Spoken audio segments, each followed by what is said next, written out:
Your reporter Kevin Fry joining us now live with a recap of this historic day. Good evening, Kevin.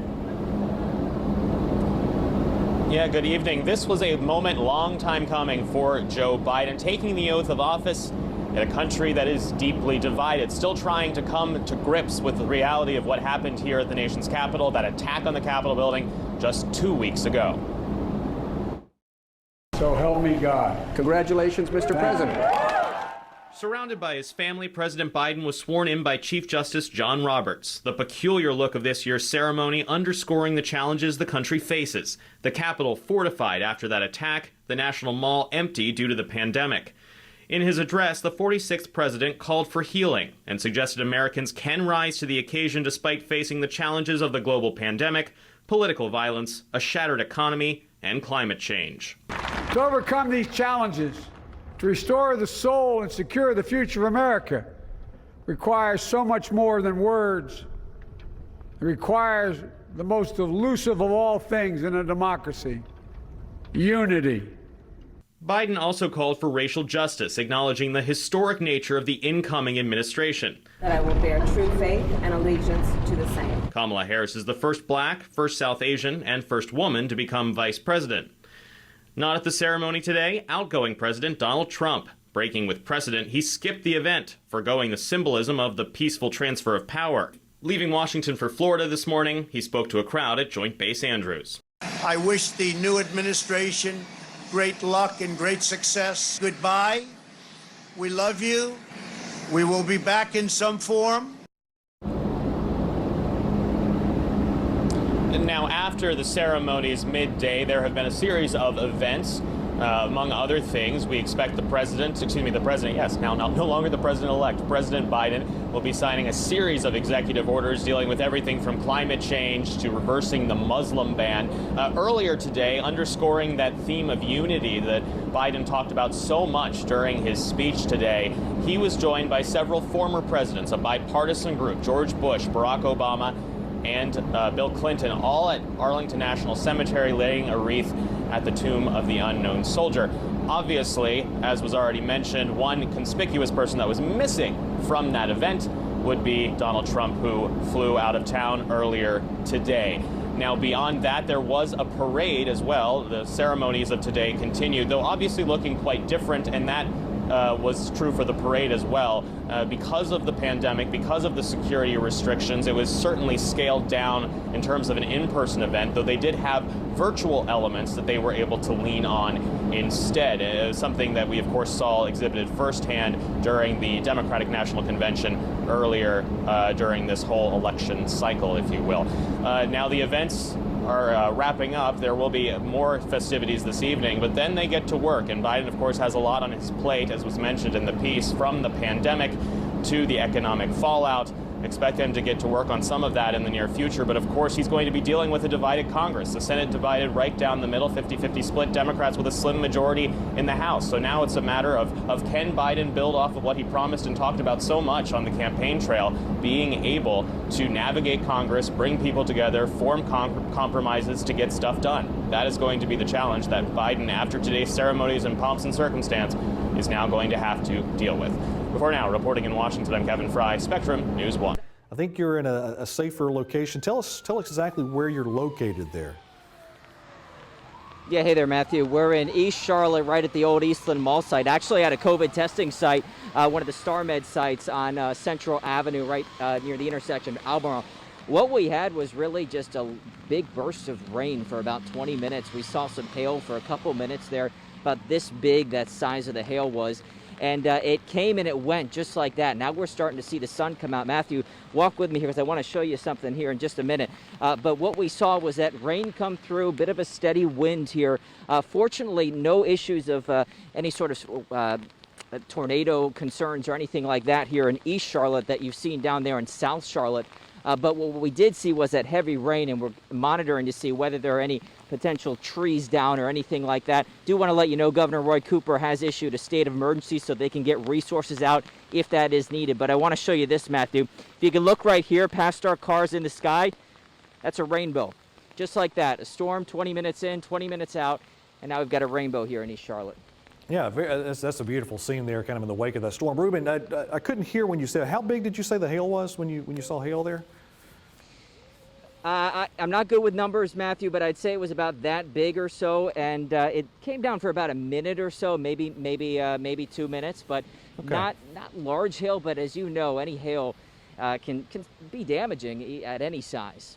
Exactly right. I'm here at Atrium Health in Charlotte, where just a couple of hours after the vaccine was delivered, Atrium's medical director of infection prevention became the first person in North Carolina to be vaccinated for COVID-19. Several days of being out here in the town of Windsor, we finally got a look into the community, the mobile home neighborhood that was devastated by that tornado brought by the hurricane. Now, it's just heartbreaking to see. This is just one of the few houses that is actually still, if you could call it, standing. I mean, it's been torn apart. This is the site around this community, up and down Morning Road. So limbs down, trees down, homes that were there just gone, obliterated. It looks like an explosion went off around here. So I talked to a couple.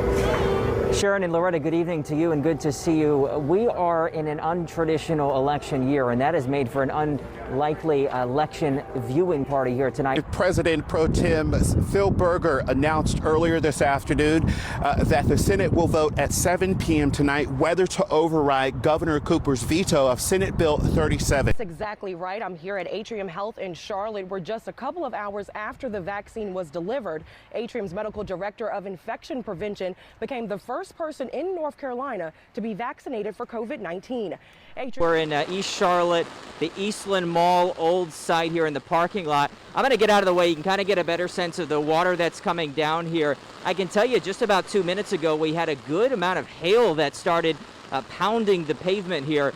I'd say it was about an inch in size or so, and it hit for about 30 seconds. And we've been having this heavy pounding rain for about the past 5 or 10 minutes. We've watched as these dark clouds have started to overtake East Charlotte. We had the winds come through, and now we're seeing this rain. Just got a little bit of thunder, too, in the distance there, Jeff. So we're monitoring it here, but this rain is continuing to pound us here. And we're right in the middle of 5 o'clock rush hour. Yeah. I'm just taking a look over here to the road on Central Avenue, and still a pretty steady stream of cars coming through. So we're warning folks to be careful as you're out there on the roads. Yeah. These are some of the medical professionals that were in attendance at today's event. This was a event here at the hangar at Charlotte Douglas International Airport. Some social distancing inside of the room here, but a much different look from what former Vice President Joe Biden's event was yesterday. Now, President Biden's bigger priorities will require congressional approval, and considering Democrats have a slight majority, it's a very thin margin. It's going to be very tricky. Ryan, you know, they were just kind of going through the motions. You know, they were allowed back in and they're just sifting through the rubble. I had people picking out some clothes, being like, hey, you know, this one looks okay. I had a friend of a neighbor saying, hey, I found a picture frame, or hey, look, isn't this your phone? I mean, just heartbreaking. It's just a pile of rubble, and they're just sifting through it to see what they can salvage. So we're right outside that neighborhood because as night fell, they're actually monitoring, the sheriff's office is monitoring that area because people's belongings are still there. So they have the area closed off, so media couldn't go back in there. So we're just right outside of it. But look at this house behind me. So the entire side of the house, I mean, it's gone. You can see inside the house. This is the kind of devastation and damage that this county has suffered. Just the side of the house gone, and just horrible and heartbreaking for all these neighbors. At first, it looks like neighbors on Morning Road are shuffling through trash. But what they're doing is looking for anything they can save. This Bertie County neighbor says this was his sister's home. Just helping her out. But it used to sit across the street. The tornado threw the house with her inside. He says he hasn't seen a storm like this in years. No.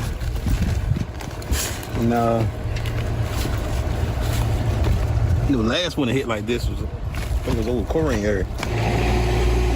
At the far end of the lot, still standing, is James Jordan's home. Clearly, you know, the tornado came through here. That's just clearly. He's lived here for 25 years. Why are we still standing if it's not to me, an act of God, nobody else. Jordan says his phone went off at 1 a.m., a tornado warning. My wife called on the name of Jesus that we was released. The trailer was shaking, about to be lifted. We was released, and it had no choice. It just skipped over us. And just like that, it was over. 10, 15 seconds.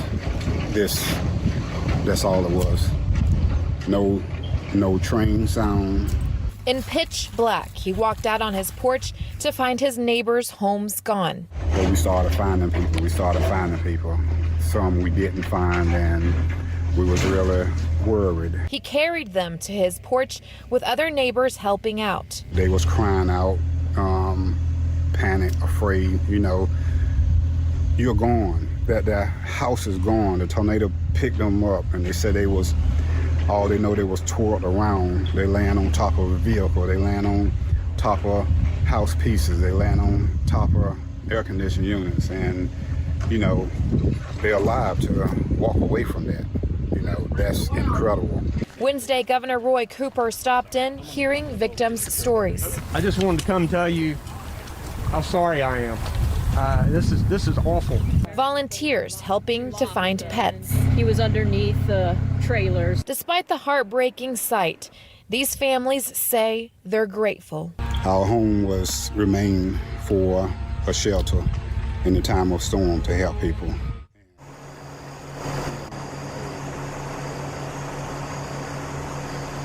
An incredible, you saw that, just what these families have gone through, and they're still feeling thankful for having lived through this. For now, live in the town of Windsor, Vanessa Leon.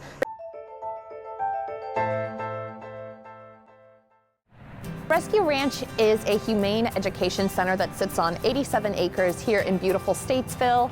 The ranch houses over 80 resident animals. Oh, I just want to hang out on your pole. Rescue Ranch is unique because it houses all different types of animals. We have farm animals, exotic animals, and now with the addition of our foster and adoption program, we are adding companion animals into the mix here. Are you cold, the Peaches? Are you cold, sweet girl? Yeah. So cute. Oh, you're so cute. Oh, the Peaches are so cute. We started the adoption program in December of last year, and with it being recently new, we're just very excited to start rescuing animals from kill shelters and placing them into forever adoptive homes. It's always been a dream of the founders, Chrissy Newman and Ryan Newman, that as well as rescuing farm and exotic animals and teaching our community about humane pet ownership, that we, rescue dogs and cats as well. There you go to Peaches, there you go. This one is Peaches and the other dog is Maple, and they were both rescued from a high kill shelter here in North Carolina. And so part of our mission is to rescue animals from high kill shelters. We're rescuing the animals that are in the high kill shelters that might not have a chance without us. So we're definitely saving lives here.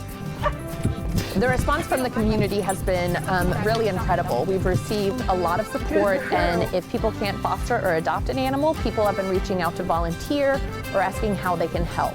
And how everyone can help us is by fostering or adopting. If they can't do that, then they can volunteer or share our animal bios on our social media pages. And we're very excited to start rescuing more animals and getting them into their forever homes. Seeing dogs like Maple and Peaches where they were about to be put down just due to sheer space and enough resources in the kill shelter, it really warms our hearts that we were able to save them and give them a new chance at forever.